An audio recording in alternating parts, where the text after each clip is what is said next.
complete hot garbage as if you're Ben DiNucci bad. So all right, we're going on.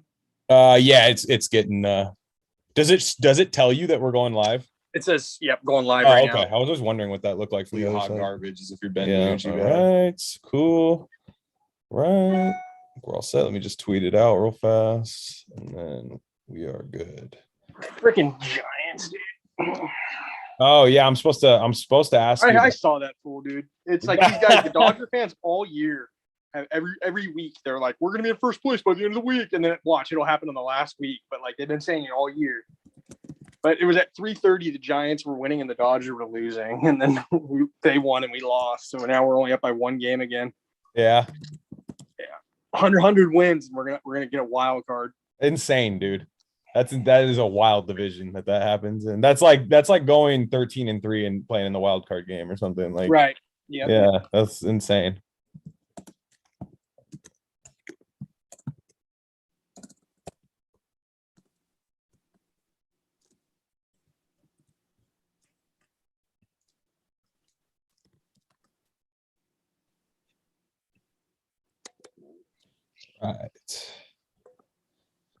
All right, let's do this. All right, 3, 2, 1. All right, welcome to Rock Vegas, everybody. This is Glen Rockney. We're live streaming right now. Simultaneously, this is going to be some talent on display tonight, watching Thursday Night Football and live streaming about the Sunday game.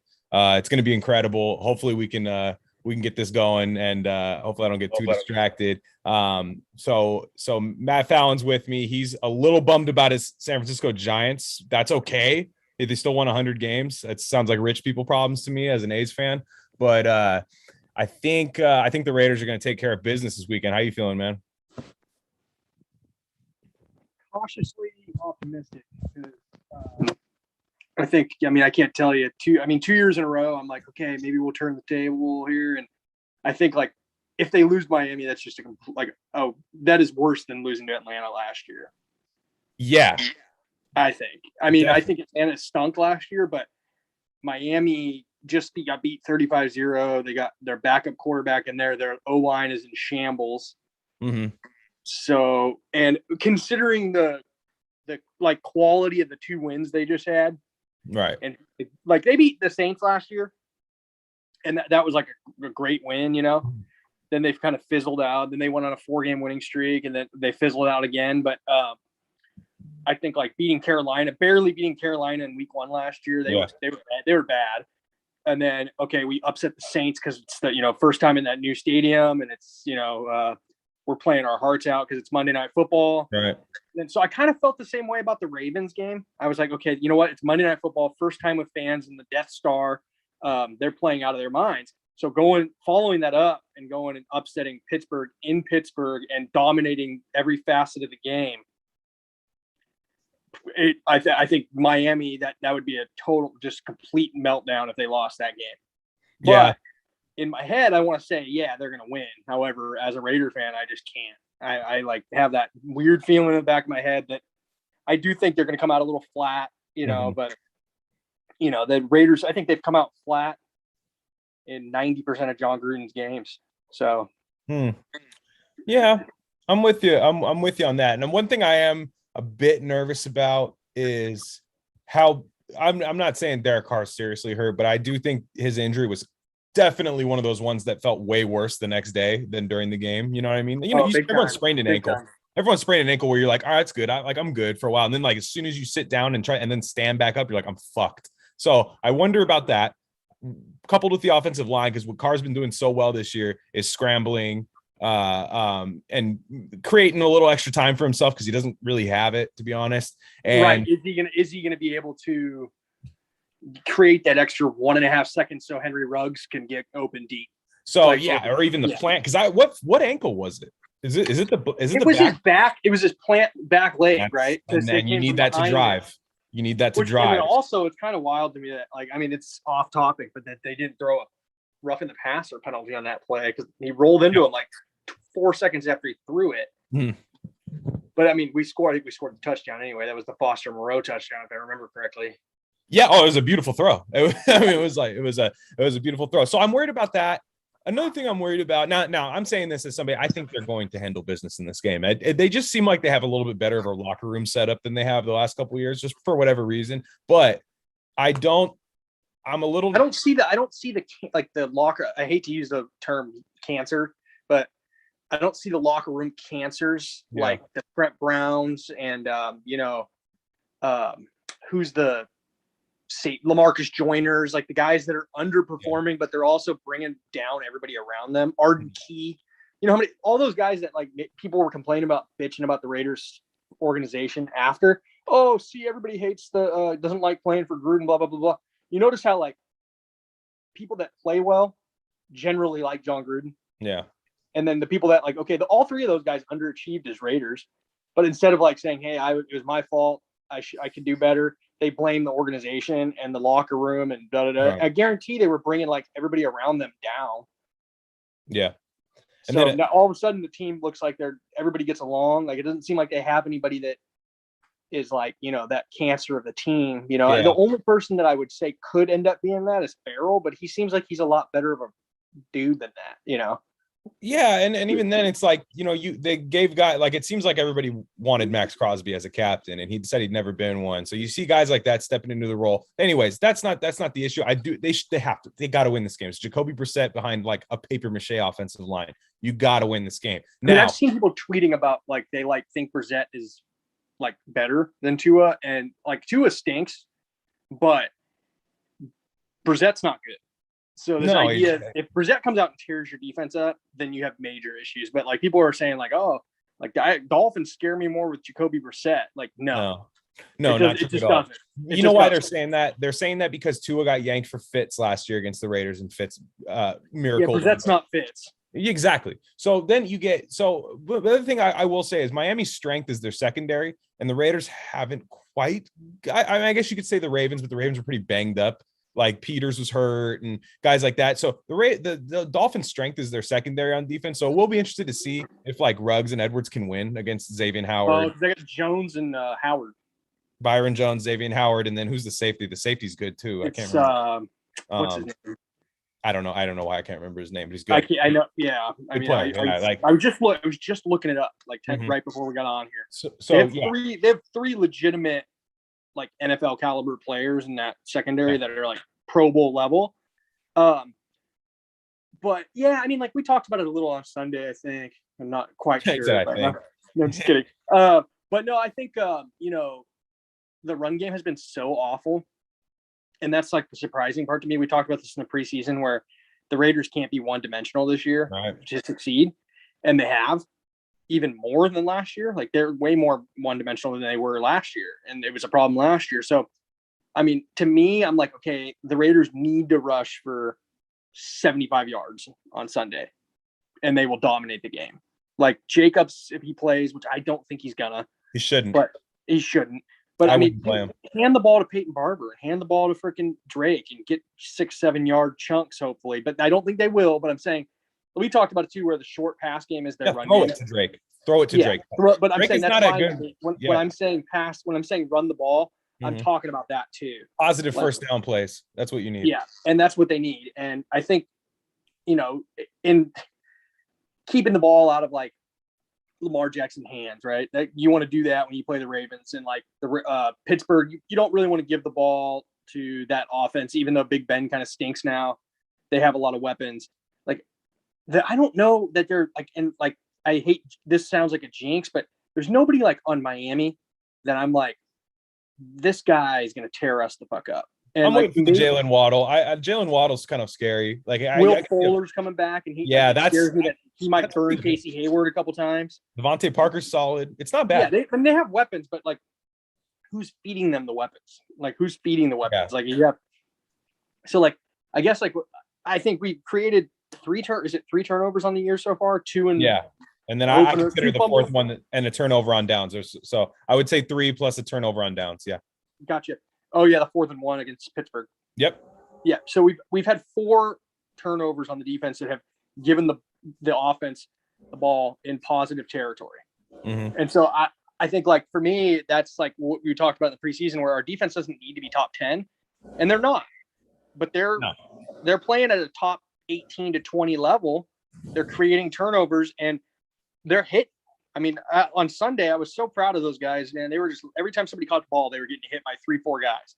Yeah. And, you know, you're going to give up plays, and like, there's still young players that are making mistakes. Like you see Trayvon Moehrig, like out of place sometimes. And you see like, you know, Abram still with a bad angle. But what the difference is when Abram takes his bad angle, there's 3 guys there to wrap up after. And instead of being a 45-yard play, it's like a 12-yard play, and you can live with that. And that gives you more chances to create turnovers. And like, that's what people don't realize. They're like, well, if you give up a touchdown, it's a touchdown. It doesn't matter if it's 60 yards or 8 plays, 60 yards. If the more that you have Jacoby Brissett on the field this weekend, the more you have a chance of making a turnover that's going to change the game. I mean, you figure the last time they played Jacoby Brissett, Eric Harris got a pick 6 on him to ice the game. Like I remember that. Yeah. So I mean, you have like what you said about first down. Kenyon Drake, like I'm not saying, I can't say this now. It's 2 weeks in the season. I wasn't impressed with the way he ran. I know the Andre James, everybody's seen the clips now of Andre James just whiffing on everybody and like kind of just going through the motions in the run game. Everybody's seen that. But Kenyon Drake, like I feel like he kind of doesn't really have a lot of burst when he gets out of the and the whole like it's weird. He's slower than I thought. Yeah, well, it's not because I think if he gets in the open field, I think the speed comes in, but he just doesn't have that like Jacobs is slow as for a running back, but he has a burst. Jacobs has that quick cut, plant and go, plant and go. Yeah, make a move. And I think you know what? It's a development thing. I think it's Kenyon Drake. And that's what they said his problem was in Miami was he can't. He can't read the play. Like, should I take this hole or should I go? You know, there was somebody, I think it was actually BD Williams, posted a video, and it was like if he did cut right, gone touchdown. Yeah. But he goes left and loses 4 yards. Right, but I think he's a special weapon in the pass game, like special good. Like I think I'm calling right now 30+ yard touchdown for Kenyon Drake. Just calling. That's why I think that like Jalen Richard is redundant when. Yeah, Kenyon Drake is your third down back. He catches everything. Yeah, pass protecting. He's not as good. Like Richard's like a crazy good pass blocker, and Gruden gets a boner for that type of stuff. Yeah. But it's such a like redundant player on the roster, and I don't. I think he's probably going to be out longer than. I think he's eligible to come back next week, but I don't know, man. I'm all for bringing him back and getting rid of Peyton Barber. True. Peyton Barber's got no burst. No. Do you think that John Gruden waits for Cindy to go to bed at night and then he busts out his like laptop and it's the Jalen Richard 7-minute compilation of pass blocks? It's like that. It's like Jimmy Morrissey highlights from college. Then he throws on some old school Barrett Robbins. He's like, oh yeah. Let me get the old school. Okay. Speaking of Jimmy Morrissey, okay, and we'll get there, I'm sure, but Andre James has looked pretty dreadful. Bad. And Leatherwood, I'm going to give Leatherwood a pass because he's a high first round pick and he's playing right tackle in the NFL against TJ Watt. Like I'm going to give him like the benefit of the doubt because this is how I expected Alex Leatherwood. He's made some boom plays too, where you're like, oh, that was a good block. Yeah. So but they have a struggling Leatherwood. They have a struggling Andre James. Yeah. They have no guards that whatsoever. Like if one of those guys goes down, you got Nick Martin coming in, and they have Colton Miller, who's the anchor, which we were talking about how like Pittsburgh doesn't have that guy. Yeah. And Colton Miller at least is like your anchor of the line, right? So you run behind him. He's been incredible. Yeah. Yeah. So like I'm saying, like at least the Raiders have him, but like, and I was like they couldn't have sustained what they were doing where they had all that money tied up in the offensive line and they didn't have money tied up on the defense and all that. They couldn't do that anymore. But the Rodney Hudson move is still puzzling. And if he wanted out, he wanted out, whatever. But there's plenty of guys that wanted out that are still playing in the NFL for the team that they wanted out on. Yeah. And usually teams figure it out, but it's like, it's scary. That's the scariest part for me when you're thinking, okay, is this team good now? Because as Raider fans, we're always going to think maybe, maybe not. And like, trust me, any tweet I have that's negative, I hope, and you can mark this down, any fan out there, you can come back and victory lap around me when the Raiders win. I don't care.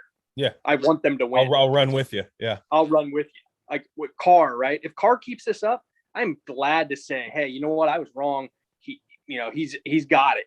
Right. Yeah. And I'm glad to do that. Abram, if he turns around, I said he stunk. I hope he doesn't.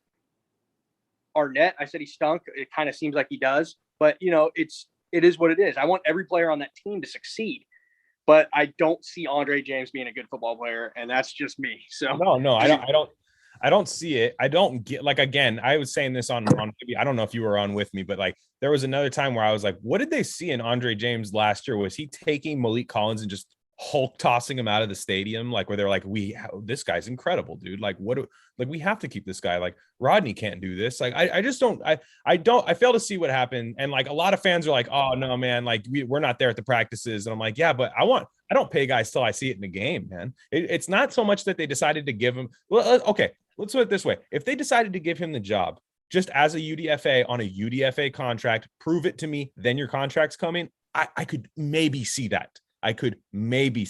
But to pay him with, no other team was going to come and be like, I'm going to pay this guy. Yeah, you have there was no bidding war. No, everyone, he was on the fucking practice squad. Nobody claimed him. It was not like, it's not free agency. Yeah, it's not like, I get it if you had team control for 2 more years. That's what I'm saying. It never made sense, and I don't want to be too negative. We're 2-0 right now. We're nitpicking here. We're nitpicking. A lot of teams have these type of problems, but it does lead you to believe how good the Raiders could be had a few things gone in a couple ways. Had they used the Cleveland Furrow and Arnett draft picks, and like, yeah, it's easy to say, let's give them 2 Pro Bowlers like Jalen Johnson and Brian Burns, who are playing at that level right now. Let's say that's the case. But what if we just gave them, even like Ed Oliver, who's not that good, but he's better than Cleveland Furrow. Like, you have that guy. He's a rotational guy. Yeah, and then like, you don't have to go pay all those defensive tackles in the offseason. Yeah, just something like, and then who would be the DB, right? Like the DB. I don't want to say Jalen Johnson because it's not fair to just be like, what if they had Brian? Who's the kid that went like 2 picks after Arnett? I thought it was Jalen Johnson. No, it was even like Cameron Dantzler, who's like, not, that's what I'm thinking of. Okay, like somebody like that who he went later. Actually, I think he went a lot later. He slid because his 40 time was really bad. Yeah, remember he had that weird 40 time thing where Jalen Johnson's fair to no, you can't say, oh, I plucked this Pro Bowler and like hindsight's 20, whatever. Jalen Johnson was the perfect fit for Paul Gunther, and I was shocked they didn't take him. Exactly. So I'm saying like and even Brian Burns was like, he was built exactly how Gunther wanted his guys built on the defensive line. Like Ngakwe, honestly. Like, right. Yeah. So, I mean, I think what happened with the Raiders and like, this draft's a little weird too, because you got a guy like, if Leatherwood works out, it's going to be a great draft. You need Leatherwood, Morig. But they have a bunch of guys like Diablo and Gillespie that haven't really seen the field yet. And like, that's going to change this week. It's going to change this week. Gillespie's going to play this week. Yeah. Right. But like, one thing that I think the Raiders did in this draft, and it's too early to tell, is they drafted for need, but they didn't go like, I'm going to take this guy because he's a fit. Like, Trayvon Mulrig, they drafted him because he's the best safety available. Right. They drafted Gillespie like a few rounds later, and they traded up for him because he was still there. Yeah. And the difference, I think, is like if Bradley was around, and they might not have like pigeonholed themselves into like taking like scheme fits, and they would have taken the best player available. I think Bradley was we'll make it work. Like, give me that guy because I like him. I don't know what the fit is, but I'll make it fit. I like the kid and I like the skills. You know what I mean? Hopefully that's changed, and we don't have to worry about the Raiders doing the super reach anymore. And reach for scheme fit, and like you never see it work out. You never see teams like reach for a schematic fit and like, oh, you know what, that turned out to work out really well. Yeah. And especially when the scheme's not proven. Yeah, the scheme's not proven. That's the thing. Like, if Paul Gunther was a Buddy Ryan level D coordinator, yeah, you draft for scheme. But like, he's not good. Like, you draft for a scheme. He wasn't good in Cincinnati, and like I remember when we hired him, and people like they like to skew Raider stuff to make it fit good. And I remember they're like, well, he had the number 9 rated Cincinnati defense or whatever, and it was like he had like 21, 9. 22, 21. Like, it was like he had like 1 year where everybody on his team had career years. Yeah. And it doesn't always happen that way. Like Crosby, his rookie year had a great year. His second year, he was, out at freaking whatever those clubs are in Vegas, partying. And, yeah. I mean, I gotta say, man, that guy, he looks like he has a potential to be like a defensive player of the year candidate. Like, really? He hasn't played anybody great yet. Dude, that rep where he just absolutely destroys the tackle and almost strips the ball from Big Ben. I don't know how Big Ben still held on to the ball. It was like it looked like Crosby slipped and like didn't quite hit the ball, but I was arms, like, ooh. But like when Watt was coming in on Carr, I knew he was getting that ball. Yeah, especially with Carr. But that's exactly. But Ben is just weird. Like I said, he's like a drunken stumble like quarterback, and oh man, that Pittsburgh team is talented. But I just don't see how they can win anything with Big Ben back there, bro. He looks lost. They can't, and he's making like 30 million. Like he gets any pressure at all, and he's toast. And they have like the second to worst offensive line in football. It's bad. It's not good. And so you got guys spitting on people because they're mad. Yeah, but one thing I liked about this class, and like let's talk about Leatherwood for a second. I hated the Leatherwood pick. There's a funny reaction video that I had to it. Hated it. I remember you and I talked. We were like pissed. Like just pissed they took him.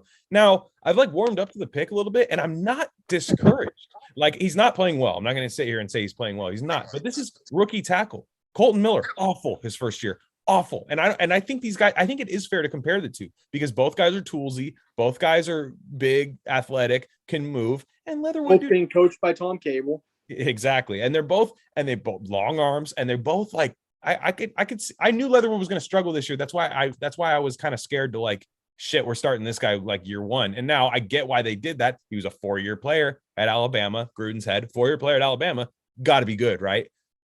Okay, I think eventually he will be. I think he's going to be a solid run blocking tackle. I don't think pass pro he's ever going to be Colton Miller. I don't think that's going to be the case because he never was that good as far as pass protection. But and he's actually looked okay. Like in the problem with the run game, has been the Andre middle. James. It's been Andre James just getting blown up every play. So there hasn't really been much there hasn't been like a chance for like Leatherwood to be out in front on a long run play this year. Mm-hmm. And I think people are going to like see that he's a pretty good run blocker. The problem is, Illuminor's playing good. Mm-hmm. And like for being a backup that they signed 2 weeks before the season started or 2 days before the season started.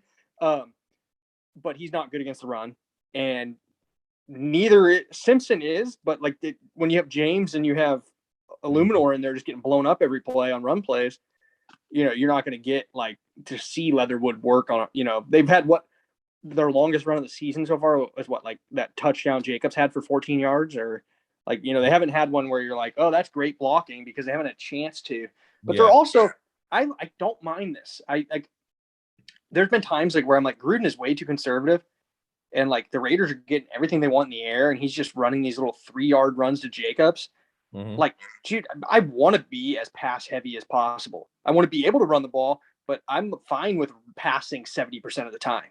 Yeah, and this is the best I've seen Gruden. Even in the first 2 games last year, he was wasting a lot of first downs, and he's not. And I do think that was something I never thought Gruden would do, was just adjust. Just be like, instead of him just going, no, it's going to work this time. This is my offense. I trust Andre James. I love him. He's doing the first down pass plays. I don't know if he's learning that. I think he just realizes like, dude, I got to get this shit going, man. And I got to work to get my strength.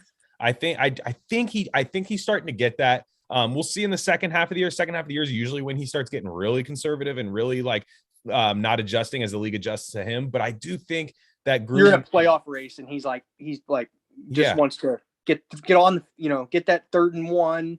Okay, we'll punt. Yeah, no, but he's going like, and you look at some of the tape guys that are watching it, like tape don't lie guys. They're kind of saying like, dude, he's doing some real exotic shit this year. Like it's not the same Gruden. It's not the same like 8 Madden plays that are previous recent plays that he's been doing in the year past, like mesh and the Jason Witten front pylon. Yeah, mesh. They did like a triple. My dad pointed it out actually, and they did a play. They had Carrier, Moreau, and Waller in a jumbo set, all bunched together on the right side of the line, which and Drake in the backfield, and you're thinking run, right?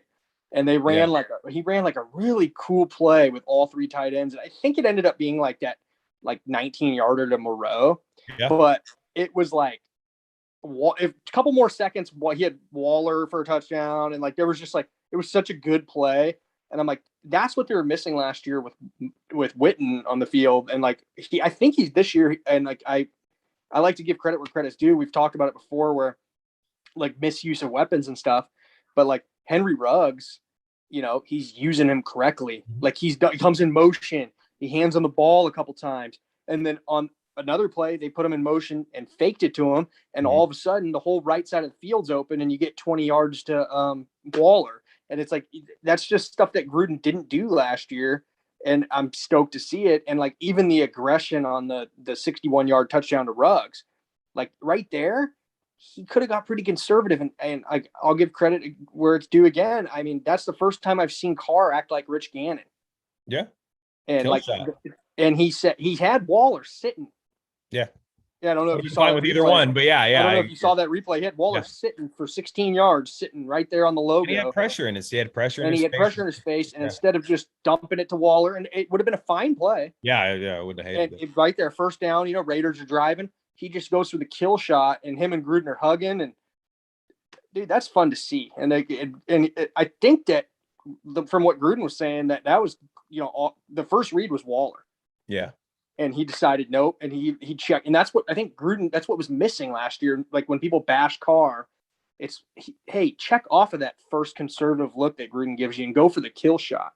And he's done it twice now in 2 weeks. Like that Zay Jones play. I mean, that was a tough throw too.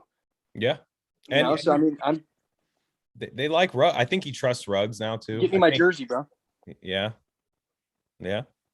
I think he trusts Ruggs a lot too. I think both of them do. Now, there's a thing for the longest time I would see a lot of fan discourse back and forth like, does Carr doesn't trust Ruggs? He locks in on one receiver. I also didn't think Gruden trusts rookies on his offense rookie year like very often unless he has to. And Ruggs was definitely like they signed Aguilar to be that guy, right? I guess. I mean, he ended up becoming that guy one way or another, but now I think he's letting Ruggs be that guy. And Ruggs is the way that this offense can be like go from 10 to 12 in the league to top 5. If Ruggs is that guy, is just that guy every single time, where if you don't absolutely send attention his way, you'll get fucking murdered. Like he'll just blow by you. If they have that, whenever they want, not whenever they want it, but if they have that a few times a game where the defense can't double Waller, and Foster Moreau starting to get going. Brian Edwards is another guy you can line up get him some mismatches on some smaller corners like that. It's kind of a scary offense if they can figure out, because pass protection has not been as bad as a lot of people think it is. It's really the run blocking that sucks, but still with pass pro, there's been some losses there. And if this offense is not even there yet. That's what's cool about it. And, I anticipate it getting there.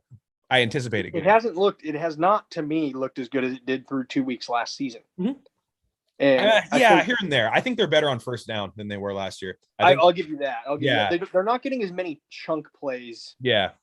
Well, because last year it was 3rd and 7, and you're like, holy shit, they got it. Last year it was like 3rd and 9. Oh my God, they got it. Now it's like 3rd and 3, we got it. 3rd and 2, we got it. Right. We talked about that pregame, I think, for the Steelers game, about how on Monday night they were 9 and 11 for third downs, and sustaining drives and keeping Lamar Jackson off the field. And like, it's, it looks good. And that's what I think the best defense sometimes is, keeping your defense off the field. Absolutely. And I think like you saw that actually early in the Ravens game. We had a couple 3 and outs, and then the defense gets a 3 and out. We have a 3 and out. Defense gives up a long drive. It happened twice in the first half, and you're like, here we go again. And then the second half, when the offense starts to kind of beat up the Ravens a little bit, the defense gets pumped up. So that's why I always said, like, even though the defense sucks, and last year and the year before, it's the offense too. Even though they're putting up a lot of points, they're too many 3 and outs. Mm-hmm. And like, sometimes like just take a shot like to Ruggs. That 61. That was a risky one because I think it was 3rd and 9 on that play. It was 3rd and 10. And it was and it was 16-14 now. All of a sudden, and like everyone's got their gay towels going. Just kidding. We have Carl Nass. Those stupid yellow towels that they.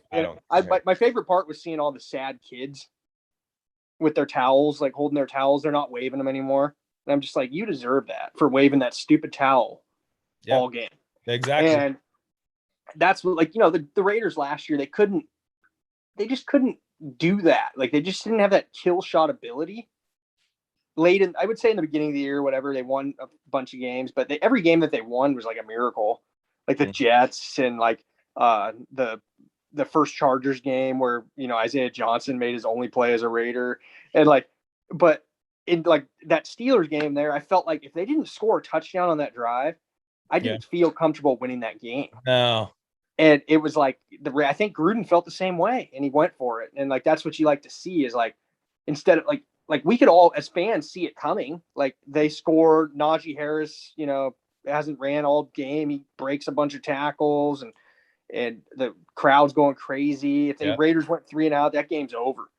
Mm-hmm. And instead of doing a little 7-yard route, they do a 61-yard bomb. Risky, but you got to risk it to win in the league. I mean, these teams just are too good. And Miami, like we were talking about, like, I mean, I do think the Raiders should win this game, but they're a good NFL team. They won 10 games last year. Well coached. They had a bad Tua. Yeah, they still have a good defense. Now, I will say Josh Allen's not quite playing the same as last year. So I think Derek Carr's playing better than Josh Allen right now. I know some people think Josh Allen's like the second coming.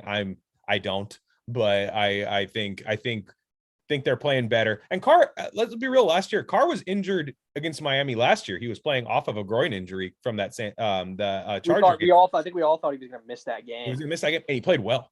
He played well in that game. Played very well. He played very well, and I think he knows what to do against that defense. I will say their pass rush isn't quite.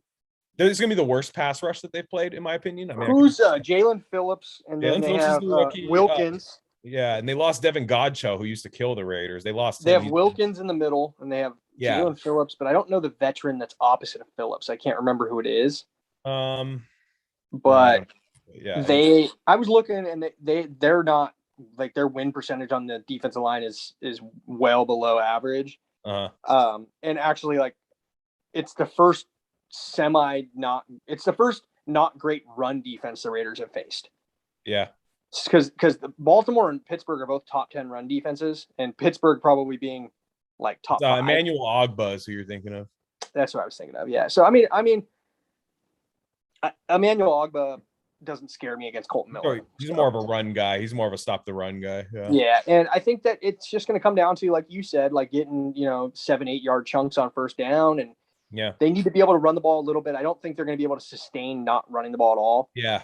And I would like to see, average carry like 4 yards instead of like 2.5.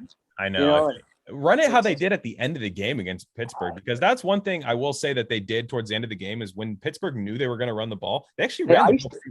Yeah, they ran the ball pretty well. I'm like, let's get that going. Run off the right side. It was Peyton Barber too. Like he got like 2 10-yard runs with them, 7-yard run here, 8-yard run like that. Like if we could just get that, we don't need 60-yard touchdown runs. I think you can get that in the pass game. Set up a screen to Drake. Jesus, Gruden, set up a screen to Kenyon Drake. Like just a screen to anybody. I know he's just not a screen guy. Bro, I would take a screen to Alec Ingle. Like I would love to see a screen to Alec Ingle, like something. A little fullback. Waller, like you've been clamoring for that Waller one. He did that 84-yard screen against Denver, like that year. It was in the 90. Yeah, it was like the first year that like he came to the Raiders and like was like nobody knew who he was yet, and he had a 90-yard screen, and everybody was like, "Oh, yeah, this guy's tight." Like, I'm with you, man. And so, lastly, do you give me a score prediction?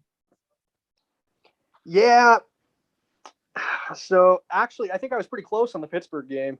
I think I said 23-17 Raiders. Yeah, I think you did. Yep. And so this week, I think it's going to be 31-13. Oh, wow. We're whooping their ass. Yeah, I mean, I'm not confident, but I'm going with that. So I wasn't confident last week, but I think that the Raiders are going to – I think it's going to be close. I think it's going to be one of those ones that's like 10-10 at halftime, and we're on Twitter, and everybody's bitching, and they're saying how, that we're back to being bad, and then I think the Raiders will come out in the second half and run away with it. Yeah, I am going to go with 28-23 Raiders. I think they win this game. I think they cover the spread too, whatever it's at now, but it was at 4. It's at 3 now. Oh, wow. So it's late money coming on the Dolphins. They're buying the Jacoby Brissett thing too. Interesting. But so, okay. So I'm going, what did I say? 28-23. Yeah, 28-23. I like that. I think it's going to be field goal fest for Miami. I think the Raiders will tighten up in the red zone. Defense will get picked apart underneath. I think that's what Brissett's going to be doing. Waddle can run after the catch. There's going to be a few of those plays. So can Fuller too, yeah. Gaskin might get loose a couple times. It'll happen. I'm just saying, like that'll happen. But I think the Raiders are going to play well on offense again. I think we're good to go there. I think they're gonna win this game. Then Monday night against the Chargers, like it's gonna be interesting. It's gonna be interesting. I forgot that's a Monday night game. Monday night game, I believe it is. I think it is. It is, yeah, and that'll be good to get them like actually like a little bit of extra rest too. So exactly. So I'm saying like you get through this. It's not really a gauntlet. You can't call it a gauntlet, but if you get through that kind of tough, especially with the injuries, but everybody's injured. I can't use that excuse. No, it's a gauntlet, dude. You got 3 good AFC defenses in a row coming out of the gates. Yeah, it's true. And so with a Monday night game where you had to travel on that's my biggest takeaway from last week was, I don't know, like obviously you remember, but as Raider fans, how many games did we lose in a row on the East Coast? And how many games in a row did we lose on a short week? Like, so that getting that win was crazy on the road, man. Like I was shocked that the Raiders played as well as they did last week. So. Absolutely. Yeah. So I think that's good. You got anything else? No, I'm going to go watch this really exciting Thursday night football game. Nothing. Davis Mills Mafia. Let's go. Stanford, pride of Stanford. Best Stanford quarterback ever, I would think, right? Right. I can't think of anyone else. Top 3, maybe top 3. Yeah, but yeah, no, he's up there with Trent Edwards as for best ever. But yeah. Anyways, this is Rock Vegas. I did a video yesterday with the buddy Slothrop, the Gnocchi Wizard. He goes by. We did an NFL recap of the first 2 weeks. Real fun stuff. It's on this YouTube channel. Just hit subscribe. Watch that next. And yeah, just we'll be with you after the game. Hopefully, if they win, maybe you could be drunk again on live if they win again. Probably not as bad, but I'll be there. Oh yeah, we'll see what happens. All right, guys. I'm Glen Rockney. Follow me on Twitter at Glen Rockney. All right, guys. See you. All right, guys. Later.